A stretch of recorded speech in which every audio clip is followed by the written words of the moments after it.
MKS হসপিটালের পক্ষ থেকে আজকে দাওয়াত ইফতারের আয়োজন করা হয়েছিল ভগবতীপুরে এবং সেখানে হাজির বাংলা পক্ষের সাধারণ সম্পাদক ভগবত চট্টোপাধ্যায় থেকে শুরু করে কৌশিক মাইতিরা। এই মুহূর্তে দেখতে পাচ্ছেন যে মজলিস সেটা সমাপ্ত হয়েছে এবং তারপর বাংলা পক্ষের যারা রয়েছেন গর্গ চট্টোপাধ্যায় সহ কৌশিক মাইতিরা তারা বক্তব্য রাখছেন।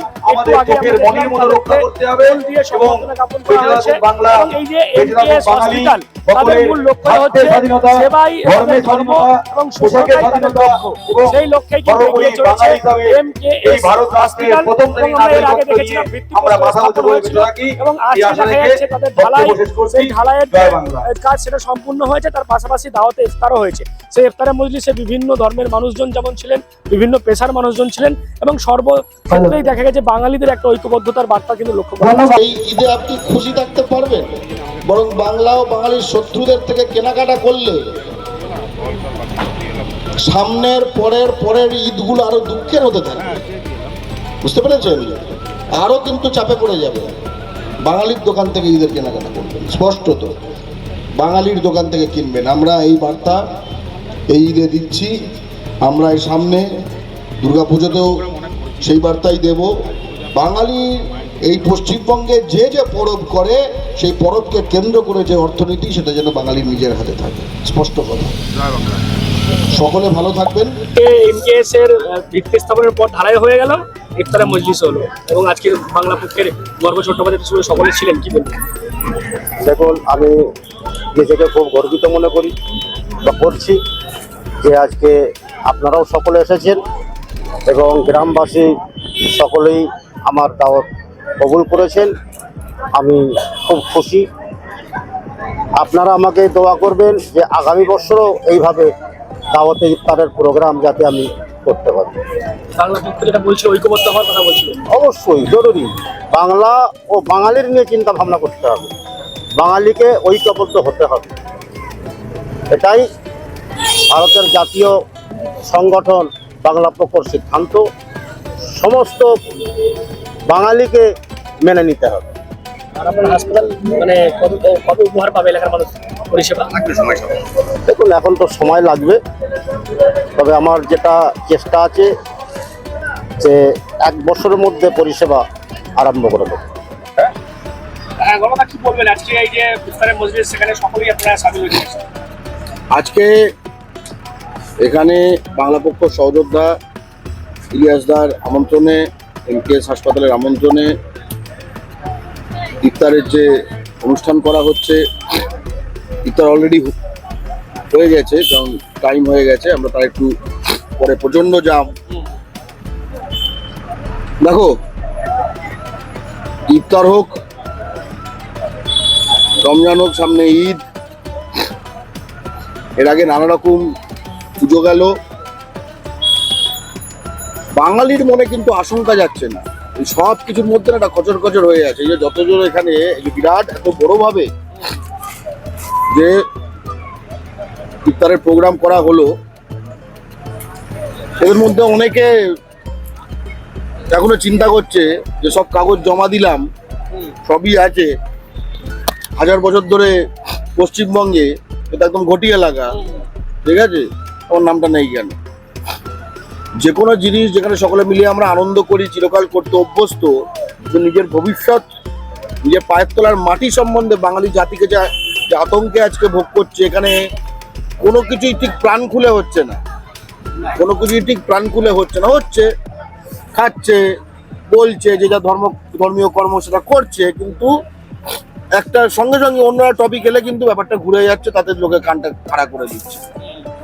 এই যে আমাদের স্বাভাবিক জীবন, তাতে যে ব্যাঘাতটা ঘটছে, শুধু ব্যাঘাত নয়, এর সামনে যে ভয়ঙ্কর অবস্থা সৃষ্টি হতে পারে। একবার কিন্তু এই ধরো, এই যে 60 লাখ বিচারাধীন রয়েছে, বেশ কিছু বাঙালি বাদ পড়েছে, এমন নয় যে এইটা ধরো সব ঠেলে ঠুলে কিছু ঢোকানো হলো, কিছু এই হলো, এ চলবে একের পর এক। এটা বাঙালিকে জালে ধরেছে। হ্যাঁ, তো নতুন নতুন জাল ফেলবে, নতুন নতুন জাল ফেলবে। আর এটার মাধ্যমে যেটা করতে পেরেছে আরো ভয়ঙ্কর, যে নানা রকম কাগজ, ঠিক আছে। ফলে স্পষ্টত এই প্রোগ্রামে একটা কথাই বলবো, বিভিন্ন এলাকায় যারা এই সময় ইফতারের অনুষ্ঠান করছেন তারা কিন্তু ধর্মীয় অনুষ্ঠানের বাইরেও এই প্রোগ্রামকে এলাকার সকল মানুষকে ঐক্যবদ্ধ করার, ধর্ম বর্ণ দল নির্বিশেষে এটাকে পরিণত করুন। তার কারণটা হচ্ছে যে আগামী দিনে কিন্তু হিন্দু মুসলমান নির্বিশেষে বাঙালির জন্য খুব কঠিন সময় আসছে, খুব কঠিন সময় আসছে। এবং মানুষ থাকলে তবে না ধর্ম থাকবে, মানুষ থাকলে তবে না ধর্ম থাকবে। যে মানুষকে নাগরিকত্ব থেকে বাদ দেওয়া হচ্ছে, ভোটাধিকার থেকে বাদ দেওয়া হচ্ছে, যে মানুষকে বাইরে গেলে যে কোনো সময় পিটিয়ে দেওয়া হচ্ছে, তার মাতৃভাষা বললে তাকে তার প্রাণের আশঙ্কা হয়ে যাচ্ছে, ঠিক আছে, তার তো কোনো ধর্মকর্ম করতে, যে ধর্মকর্ম থেকে যে বাঁচার জায়গায় থাকছে না, তাই না? তাই এই সময় বাঙালি জাতি যাতে কিনা তার স্বাভাবিক জীবনে ফেরত আসতে পারে, তাই জন্য প্রতিটি বাঙালিকে এক হতে হবে। বাংলা ও বাঙালির যে শত্রু কেন্দ্রীয় সরকারের যে নির্বাচন কমিশন, যা কিনা হিন্দি সাম্রাজ্যবাদী বিজেপির অঙ্গুলি হেলানো চলছে, চাগর বলতে পারো একরকম, তাদের প্রতিটি নীল নকশা ব্যর্থ করার একটাই উপায় প্রতিটি বাঙালির ঐক্যবদ্ধ থাকা, চির ধরলে চলবে। কমিশন মনে করছে যে সোমবারের মধ্যে তারা ভোটের দিনক্ষণ ঘোষণা করে দেবে। আপনাদের তো দাবি ছিল যে সকল বিচারাধীন এবং বাঙালিদের যে নাম বাদ দিয়েছে সেগুলো তুলে তারপরে সেটা ইলেকশনটা করা, সেক্ষেত্রে এরপরে কোনো পরিকল্পনা বা দেখুন, বাংলা পক্ষ হচ্ছে একমাত্র সংগঠন যা প্রথম থেকে শেষ অবধি বাংলার প্রতিটি বাঙালি নাগরিকের ভোটাধিকারের জন্য একদম পথে থেকে লড়েছে। এই যে শেষ দিন পর্যন্ত যখন এই গণেশ কুমার যখন সে এসেছিল, ওয়েস্টিন হোটেলে ছিল, 5 তারা হোটেল, তার বাইরে কিন্তু বাংলা পক্ষ কালো পতাকা নিয়েছে, প্রতিবাদ করছিল, একমাত্র বাংলা পক্ষ, কোনো পার্টির সেটা মনে হয়নি, ঠিক আছে। এর আগে নির্বাচন কমিশনে তার আগের দিন যখন সে করছিল তখন আমাদের ওখানে বিক্ষোভ ছিল। আমরা প্রথম দিন থেকে যবে থেকে এই ফাইনাল লিস্ট ইত্যাদি এই প্রশ্নগুলো আসছে, বাংলা পক্ষ বারে বারে নির্বাচন কমিশন অভিযান করেছে, ঘেরাও করেছে, ডেপুটেশন দিয়েছে, মিটিং করেছে। মালদায় আমাদের মিছিল হয়েছে, শিলিগুড়িতে প্রোগ্রাম হচ্ছে, বাংলা জুড়ে এই আজকে যারা ইন্টারভিউ করছো, পরশু মুর্শিদাবাদে আমাদের প্রোগ্রাম হচ্ছে, আমরা যাচ্ছি, নদিয়ায় প্রোগ্রাম হচ্ছে, সারা বাংলা আক্রান্ত, বাঙালি আক্রান্ত। এই হুগলি জেলায় আমরা গেলাম, ভারতীয় সেনার বৈদ্যবাড়িতে ভারতীয় সেনার স্ত্রী 26 বছর সার্ভিস করেছে, তার নাম্বার, ঠিক আছে। এটা তো একটা ঘটনা, এরকম প্রচুর ঘটনা বাংলা পক্ষ তুলে ধরছে, আর বাঙালি ঘরে ঘরে জানে। এটা কি এন্ড গেম, অর্থাৎ এটা কি তাল করছে আমরা কিন্তু ক্লিয়ার নয়। তার কারণ এই ধরনের একটা প্রক্রিয়া যে হ্যাঁ, যাদের ভোট দেওয়ার কথা না তারা কেন ভোট দেবে, এত অব্দি তো আমরা এগ্রিড ছিলাম, সবসময় এগ্রিড ছিলাম, এখনো এগ্রিড আছে। কিন্তু যার 2000 বছর ধরে পশ্চিমবঙ্গে যাদের বাস, এদেশীয় ঘটি, হিন্দু হোক বা মুসলমান, আর ওপার বাংলা থেকে আসা উদ্বাস্তু হিন্দু বাঙালি, তো তারা যদি পশ্চিমবঙ্গের ভোটার লিস্টে না থাকে, কোথাকার ভোটার লিস্টে থাকবে?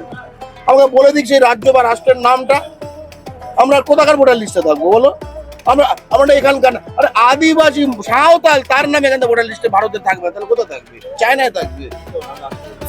এই যে শেষের দিকে এখন এই টান টান উত্তেজনা মতো হয়ে যাচ্ছে, ফিনিশ হচ্ছে, কি ফিনিশ হচ্ছে? এটা নির্বাচনের এই লিস্টটা তো এত উত্তেজনাপূর্ণ একটা জিনিস হবার কথা নয়।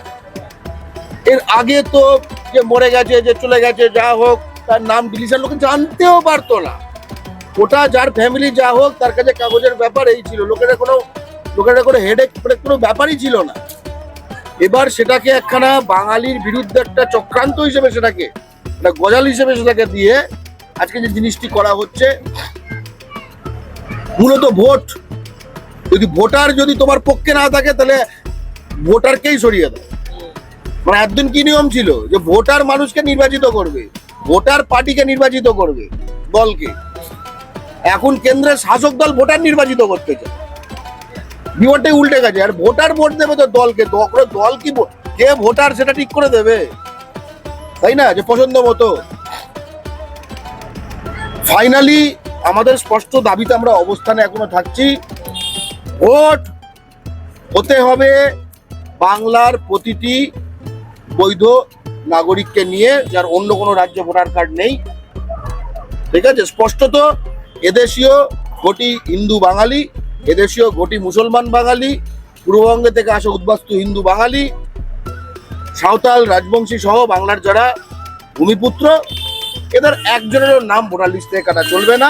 দুই রাজ্যে যাদের ভোটার কার্ড আছে তাদের প্যান কার্ড ভোটার লিস্ট থেকে বাদ দিতে হবে। এর অন্যথা সবকিছুই আমাদের কাছে বেআইনি, বাঙালি বিরুদ্ধ, সংবিধান বিরুদ্ধ। আমরা এটা মেনে নেব না। একটাই আশঙ্কা থেকে গেলেই শেষ হতে হতে ভোট যদি স্টার্ট হয়ে যায়, তারপরে ডেট দিয়ে দিলে বলে আমি শেষ করতে পারিনি, তখন কি হবে? এর উত্তর হচ্ছে এই মুহূর্তে আমরা জানি না কি হবে, তবে কি হবে এটা কিন্তু ঠিক হবে বাঙালি কতটা ঐক্যবদ্ধ থেকে এই মাঝের সময়টায় পথে গর্জে উঠছে, তার উপর দিয়ে ওটা ঠিক হবে। ওটা কিন্তু এই আইনের মাধ্যমে, কাগজের চাপে, ঠিক আছে, আদালত আর এই পার্টি আর এই নির্বাচন কমিশন এইসব দিয়ে কিন্তু ঠিক হবে না। ওটা বাঙালি কতটা ঐক্যবদ্ধ হয়ে রাজনৈতিক ভাবে পথে থাকবে তার উপর ঠিক। এবং গণতন্ত্রবাদী যেমনটা বলছিলেন যে এই ইফতারে মসজিদ হোক বা সামনে ঈদ এবং পাশাপাশি পুজো, সব ক্ষেত্রে বাঙালি কিন্তু একটা আশঙ্কার মধ্যে রয়েছে যে তাদের নাগরিকত্ব থাকবে কিনা, কারণ তাদের নাগরিকত্বর প্রশ্ন উঠে গিয়েছে এই এসআইআর এর মধ্য দিয়ে। অনেকের নাম দেখা গেছে বিচারাধীন রয়েছে, অনেকের নাম আবার ডিলিট হয়ে গেছে। সেই কারণেই কিন্তু গর্গ চট্টোপাধ্যায়রা বলছেন যে আগামীতে কিন্তু বাঙালি ঐক্যবদ্ধ না হলে তাহলে কিন্তু খুব খারাপ দিন আসছে, এবং এই যে নির্বাচন আসছে সেক্ষেত্রেও কিন্তু বাঙালিদেরকে ঐক্যবদ্ধ হয়ে এই যে তাদেরকে যেভাবে বাঙালিদেরকে কার্যত একটা পিছিয়ে ফেলার চেষ্টা হচ্ছে সেটা থেকে কিন্তু উঠে আসতে হবে। এমনটাই আজকে ইফতারে মজলিসে এসে বললেন গর্গ চট্টোপাধ্যায় থেকে শুরু করে কৌশিক মাইতিরা। আপনারা কি বলুন এই বিষয় নিয়ে? অবশ্যই কমেন্ট করুন কমেন্ট বক্সে। এরকম আরো খবর পেতে নজর রাখুন ডিএনএন বাংলায়। ডিএনএন বাংলা সবার মনে, সবার